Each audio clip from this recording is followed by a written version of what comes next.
Ջերմուկում տեղի ունեցած վերջին աշխատաժողովի ընթացքում մենք այս խնդրին անդրադարձանք, գործարար համայնքի հետ այս հարցերը քննարկեցինք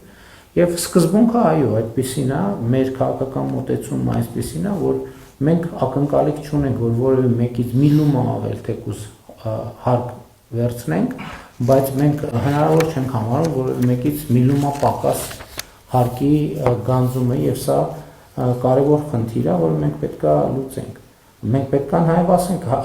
երկրում ահռելի ստվեր կա։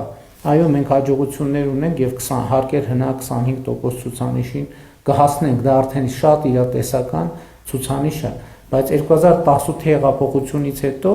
մենք հենց տոկոսի մասին ենք խոսում։ Հեղափոխությունից հետո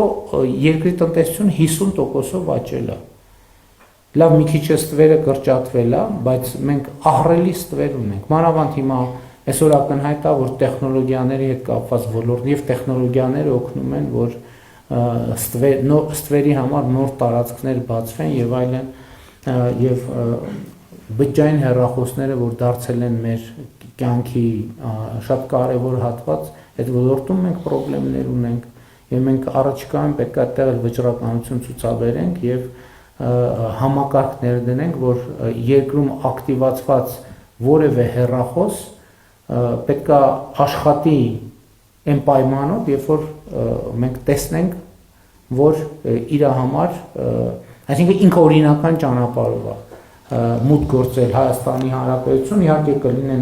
դեպքեր, որ անձնական օգտագործման համար եւ այլն, բայց այս խնդիրը նույնպես մենք պետք է լուծենք։ Բայց ընդհանուր առմամբ ուզում եմ ասել, որ ստվերի կրճատման հարցում, այսպես ասած, բովանդակային պոզիտիվ մեթոդները ավելի էֆեկտիվ են դուրս գալիս ի վերջո։